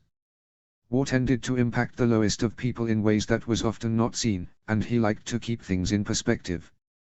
Men from Seaguard had fought and died at Raventree Hall, and he was sure there were children without fathers that he unknowingly passed. Some people were intimidated as he went by, but others would greet him warmly. He walked through the streets, several of his guard at his side, until he saw a large gathering around the practice yard. Robb made his way over, the crowd instantly parting for him, and saw what had drawn the curious onlookers. Jon and Loras Tyrell were in the midst of a heated spar, hacking away at each other with flurried strikes. The crowd gasped as Loras barely missed a swipe from Jon's sword. Rob moved closer until he found Garland Tyrell leaning against a piece of fencing. "Your brother fights well, Your Grace," Garland praised as he saw Rob approach. "He does," Rob agreed. "As does yours. They've been going at it for quite a while. What would you say to a friendly match, Your Grace? I've been stuck on a ship for weeks and could use the practice." Rob frowned. "Your sister won't be upset when I beat you. You have a whole army at your back, Your Grace," Garland laughed. "I believe I have more to fear when I knock you to the dirt. I also have a direwolf, just to be clear, but I would not underestimate your sister," Rob countered. "I'm sure she'll be gentle. Anyway, I'm sure there will not be the time for a tourney to celebrate the imminent royal wedding, so this will have to do." "If you insist, Sir Garland," Rob agreed. He walked out slowly into the yard, where both John and Loras were sucking air, clearly winded from their extended fight. Rob placed his hand on his brother's shoulder. "If you don't mind, Sir Garland and I are going to test each other's skills. At the rate you two were going, both of you would pass out before there was a winner." "I had him right where I wanted him," John huffed in protest. "Of course you did." It took a few moments for someone to fetch Rob's sword and armor, but in that time the crowd had increased in size. Lord Malister and Lord Redwine were standing together with John, Loras, Theon, and Gendry. There were shouts from some of the Tyrell men encouraging their leader, while Rob's men were characteristically more reserved. Rob gripped his sword and sized up his opponent, who was built more strongly than his brother. He wore fine armor, which was inlaid with numerous designs. Both men had foregone a shield, and began to circle each other as the audience clamored. As Rob expected, Garland struck first with a lunge, which Rob swatted away easily. Another lunge came, and Rob sidestepped and drove his shoulder into Garland's breastplate, pushing him. Garland may have had height on him, but Rob was stronger and Garland stumbled back. Rob feinted right, then swung down from his left, Garland blocking it away. They exchanged a long series of strikes and blocks, testing each other's defenses, which were solid. Garland was not as much of a showman as Loras, but he was still animated in his movements, which Rob was able to predict beforehand. On one instance, Garland took too long to swing, allowing Rob to step forward and catch the knight's sword arm on the backswing. He drove his pommel into Garland's stomach, then reached his sword arm underneath Garland's captured arm and swung him over his shoulder onto the ground. The man's armor thumped into the cold dirt, and Rob could hear him exhale as his lungs were forced to empty. Rob stepped next to him and held his sword tip to his opponent's throat. "Yield." Garland took a large breath before nodding. "Yield." Rob pulled his sword away and held his hand out to his future brother-in-law. Garland was pulled to his feet. "You fight well, Your Grace. You don't rely too heavily on your sword to defeat your opponent." "We Northmen are natural brawlers," Sir Garland," Rob chuckled. "We start fighting before we've been weaned off of our mother's breast. I hope you'll allow me a chance for a better showing, Your Grace." Rob was about to consent to another match, but a voice from behind him stopped him. "I'm afraid that will have to wait, brother." Margaery, wrapped in one of Rob's fur cloaks, made her way over to Rob. In her hand she held a rolled parchment. "A raven arrived this morning, Rob. Your mother has arrived at Greywater Watch." Rob took the scroll, reading through it quickly. He looked back up at Garland. "Another time, Sir Garland. I'm afraid I have to prepare to ride north." "I'll hold you to it, Your Grace." Rob turned back to Margaery. "And you, my love, need to finish organizing a wedding while I am gone." Chapter 24, Chapter 24. Chapter text. They had stopped briefly at the twins on the way north, but only for a short rest. Rob could only take the blathering of Walder Free for so long, before he began to seriously consider throwing the man off his own fucking bridge. Watching the way the man treated his own family, Rob doubted they would truly mind. Still, the rush to leave the twins had sent the king's company trudging headfirst through a squall of snow. Rob, leading the column of riders, brushed the accumulating flakes from his hair and beard. His crown was tucked safely away in his saddle, as the dampness was weighing him down enough. "Nothing quite like home," John commented from his mount beside him. "Cold, wind, and snow. A beautiful northern day," Rob laughed. "Did you ever think when we made the trip, you'd be coming back a king?" "Never in my wildest nightmares." They rode on for several hours, hugging the eastern branch of the Green Fork. Rob knew they were getting close, because the ground had turned soft, revealing the swampy bogs of the neck. As they reached the end of the Green Fork, Rob could see the black smoke of campfires burning ahead. He urged his horse on, the riders behind him following closely. He passed through the bog into a more open stretch of terrain where a large camp had been erected. The bear of House Mormont and the dire wolf of House Stark stood out prominently on the banners. To the west, Rob saw the floating islands of Greywater Watch and House Reed. As he saw the home of the Crannock men, his father's words to him before the battle played over again in his mind. A horn sounded at the sight of riders approaching the camp, rousing the inhabitants. The men and women of House Mormont quickly assembled quickly.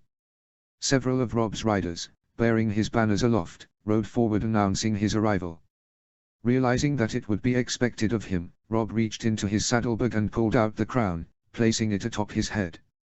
His Kingsguard around him, Rob trotted forward until he could finally see the faces of those assembled, all of whom had taken a knee or bowed at his arrival.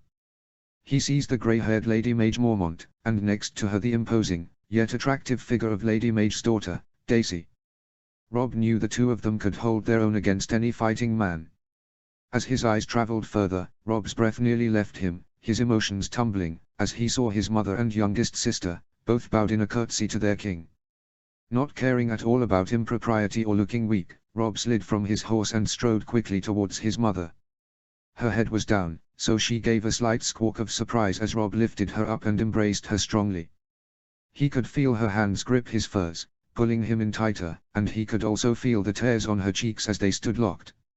Eventually they pulled apart, Rob kissing his mother on the forehead before they separated completely. Mother Rob finally greeted properly. "Your Grace," Caitlin stated, her eyes still wet. She reached up and ran a hand along his bearded cheek. "Look at you. It looks as if you've aged 10 years. I'm so proud of you." Rob looked down, unable to take his mother's praise. "I'm sorry I could not bring father back to you." "Your father is home," Rob, Caitlin answered, her voice shaking. "He is resting with his family now. I will always love your father, but he was where he was meant to be, protecting his son and his house. He died with honor." "I know," Rob responded. "It does not make it easier. I miss his wisdom every day." "You have done so much," Rob, Caitlin stated. "Your people are proud to call you their king." Rob nodded, before looking to his right, into the wide grey eyes of his sister. He stepped to her and Arya launched herself into his arms. "It is so good to see you," Rob smiled, hugging her tightly. "I was afraid I would not see you again," Arya sighed. "Well, we're together again. Though, I have some bad news for you." Arya leaned back, giving him a nervous look. "What is it?" "I know how much you always hated the idea of being a lady. Unfortunately, since I am a king now, I think that makes you a princess of the north." "How does that sound, Princess Arya?" "It sounds absolutely awful," Arya frowned. "It's going to make Sansa insufferable, well, more than usual." "You'll get used to it," Rob laughed, setting her down. "Speaking of Sansa, how are the others?" "I regret that I have not had an opportunity to see Bran since he woke." "They are well," his mother said. "Sansa regrets that she could not come, but you and I both know that a prolonged journey on the road would not be agreeable with her. She is seeing to Bran and making sure that Rickon does not drive the castle mad." "I understand," Rob stated, placing Arya down and retrieving his crown, which he just noticed that she had plucked from his head. She slipped past him and moved to hug Jon. Rob looked back to his mother. "If the war allows, I would like to ride back to Winterfell soon to see them. That, and I have spent more time in the south than I would ever like to again." "Winterfell waits for you," Caitlin replied. "What of the raids from the wildlings?" "I've had ravens from Roose Bolton advising that he's captured raiding parties that are larger than the norm. He's said many have had women and children with them as well. There have been a few groups encountered in the Wolfswood in the past weeks. Lord Commander Mormont has written as well to express his concern over the activity and the wall's lack of manpower." "There is something else you should know as well," Caitlin stated, her expression grim. "What is it?" Rob asked. "Your uncle Benjen journeyed beyond the wall and has not been heard from in weeks. Have they sent someone to search for him?" Rob queried, the news that his father's last living sibling was missing distressing. As of the last letter, no. They lack enough experienced men to risk searching aimlessly, without an idea as to where Benjamin may be. Rob sighed, running an agitated hand through his beard. It seemed the things to worry about were never ending. What was clear, though, was that he would have to allot some of his attention to goings-on in the far north. Rob made his rounds, greeting the Mormonts and their soldiers, before just he and his family, including John, Theon and Gendry, retired to a private tent for a meal. Arya was the first to notice Gendry's presence in the tent. "Who is this?" "Name is Gendry," Milady the blacksmith answered. "Don't call me that," Arya bristled. "Pardon, Milady?" Gendry asked in confusion. "We found Gendry in King's Landing," Rob explained as he poured himself a cup of wine. "What I'm going to tell you does not leave this tent. Gendry is the son of Robert Baratheon." "Bastard son," Gendry was quick to clarify. "And yet more of a son to Robert Baratheon than the little shit who sits on the throne in King's Landing," Rob continued. "You certainly resemble him," Catelyn noted. Gendry simply shrugged, unsure what to say to that. "Anyway," Catelyn pivoted. "You can imagine my surprise when I learned that you were planning on marriage." "It crossed my mind that you would have an opinion on the matter," Rob grinned. Catelyn sighed. "Rob, it is bad enough you're marrying a southern bride, but you ran off with the daughter of the Warden of the South, against his wishes. A girl who you barely knew." "We know each other well enough now," Rob countered, declining to detail how well. "And it wasn't as if I just picked her up against her wishes and ran from the capital.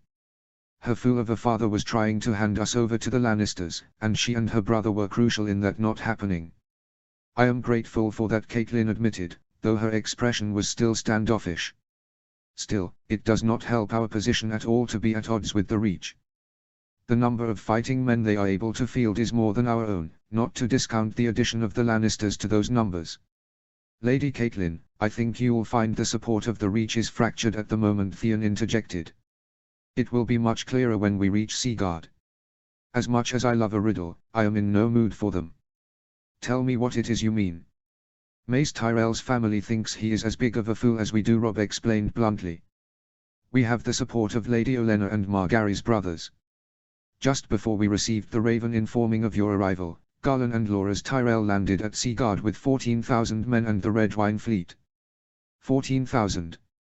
Catelyn questioned, clearly surprised. "Yes. Other than the fact that I love Margaery, joining through marriage will only tie our houses more closely together. I'm sure the Northern Lords would much rather me marry one of their daughters, but none of them are bringing me that many men, nor a fleet." "I cannot dispute that," Catelyn said. "Does she make you happy?" She does," Rob stated. "She'll make an excellent queen." "Then I will say no more until I've had the chance to meet her." "She's not a stuffy lady like Sansa, is she?" Arya questioned. "Arya?" Catelyn snapped. Rob, even though he knew he shouldn't, hid his laugh behind his hand. "Margaery is very good at making friends with all sorts. I think you will like her, Arya." They spent another hour talking, catching up after so much time apart. Eventually, the thing that had been nagging Rob earlier resurfaced and he caught Jon's attention. "I mean to go and have word with Lord Reed. Will you accompany me?" Rob asked, giving Jon a look that told him was not really a question, but a demand. Jon nodded. They made the way out of the tent, picking up a group of guards tailing them as they moved towards the Green Fork. Greywater Watch stood out prominently in the bogs, a ramshackle amalgamation of various materials formed into a floating castle. Surrounding it were scores of other smaller floating buildings, most serving as homes for the Crannogmen and others for various functions. A floating bridge connected the shoreline to the castle. 2 Crannogmen bearing frog spears stood beside the bridge, serving as a guard. "I would like to speak with your lord," Rob stated, stopping in front of the bridge. The 2 Crannogmen glanced at one another, before stepping aside without a word and allowing Rob and Jon to pass. He directed his other guards to stay where they were, as he doubted he would face any danger within Lord Reed's halls. They entered the castle and were met by a young woman. She wasn't tall, but she still radiated a confident presence. Her dark, curled hair was tied tightly back behind her head, and she wore breeches and a scaled jerkin. "Welcome, Your Grace," the woman greeted. I'm Moira Reed. A pleasure to meet you, Lady Moira, Robb said. Your father was a great friend of mine own. Before he died, my father told me to come and speak with Lord Howland. Is he present? He is, Your Grace. I will take you to him. They followed Moira through a maze of hallways until they reached a closed door. She knocked twice, but didn't wait for a response before pushing it open. The door opened into a small, square room, where a man was seated at a table, book open in front of him. The room was lit by an array of sconces on the wall that appeared to be made out of the bones of various creatures. The lone occupant, a slightly built man, with a head of unkempt hair, looked up at the visitors. It seems the time has finally come. Howland Reed put down his tome, no sign of surprise at the king's sudden presence. I knew when the news of my good friend Ned's death came, that it would not be long before you came. Nothing stays buried forever. Come, my friend, sit. Robb looked quickly at John, who merely shrugged in acceptance.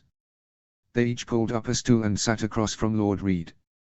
Robb barely noticed as the door closed behind them, Moira disappearing behind it. My father was adamant that we should come see you, Lord Howland. Your father was a great man, King Robb, greater than even you know. Lord Reed looked away briefly, and Robb could see wetness at the corner of his eyes. He was a man who honored his word, and loved his family more than anything. But he carried a burden for most of his life, that a lesser man would never have managed, and he carried until the day he drew his last breath on the field in the Riverlands. What burden?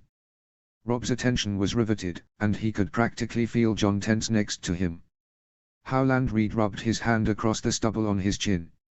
Maybe burden is not quite the term to use, because I doubt Ned ever saw it as such, but more a duty to his family, to his sister, to his nephew. Nephew? Robb frowned. When I followed your father to the Tower of Joy those many years ago, we found your Aunt Lyanna there, but not as your father had expected. She lay dying. She had just given birth to a child, you see, and the effort had damaged her beyond hope of saving. Roriger raped my aunt and made her bear his child. Robb bristled. Bear his child, yes, rape her, no, Howland whispered. What do you mean? John questioned. Your aunt was headstrong. She did not want to be told what to do. She never loved Robert Baratheon, had no desire to be his wife. When Roriger took her away with him, it was because she wanted him to, because she loved him, or at least thought she did. Robert led a rebellion based on a lie, though that is not to say that Lyanna and Roriger were innocent. Roriger was married and Lyanna intended for another man. Their impulsiveness led to the death of many, including your grandfather and uncle. Though it also led to a birth. Howland's eyes shifted slowly from Robb until he was staring unblinkingly at John. Your birth? What? Robb watched as his brother's face scrunched in confusion. You are not the son of Eddard Stark, John. You are not a Snow. You are the son of Lyanna Stark and Roriger Targaryen. Robb saw that John was not able to manage words, so he spoke for him. Lord Howland, are you telling me that my father, a man whose honor meant more to him than anything, lied to our entire family for years? That he lied to my mother about fathering a bastard? Something that she held over him for their entire marriage. Your father made a promise to Lyanna as she lay dying that he would protect John. He took that promise to heart, even though it meant his honor would be stained with the mark of an adulterer for the rest of his life. If Robert had ever discovered the truth of John's parentage, Robert would have marched an army north in a rage just to see him put to death.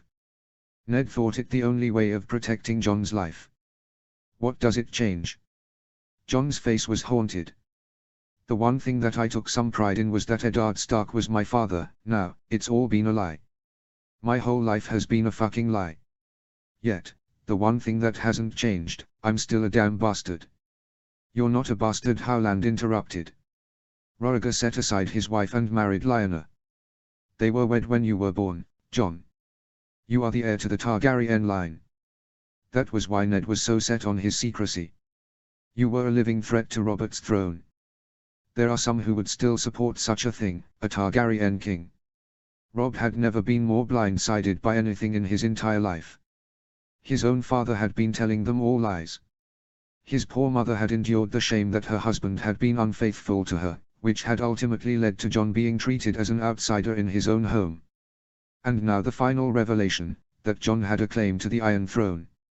He was brought suddenly out of his mental ramblings when Jon stood from his own chair. Robb watched, his body paralyzed, as Jon unsheathed his sword from his hip. A sudden flash of fear that Jon meant to truly exercise his claim overtook him, but then went away as his brother, no, his cousin, knelt in front of him and held out his sword, where it rested on his palms. "Every word that Lord Reed has said may be the truth, but I never met Lyanna Stark nor Rhaegar Targaryen. They may be my parents by nature, but Ned Stark was the only father I've ever known. I'm no Targaryen. I am a Northman. I have no interest or desire to sit on a southern throne. Ned Stark taught me the importance of living up to your oaths, and I swore an oath to stand beside his son, Robb Stark, King in the North. Nothing has changed, and I intend to do just that, from this day until my last day." Robb, struck by Jon's words, slowly stood from his chair. Without barely a thought, he reached down and drew his own sword.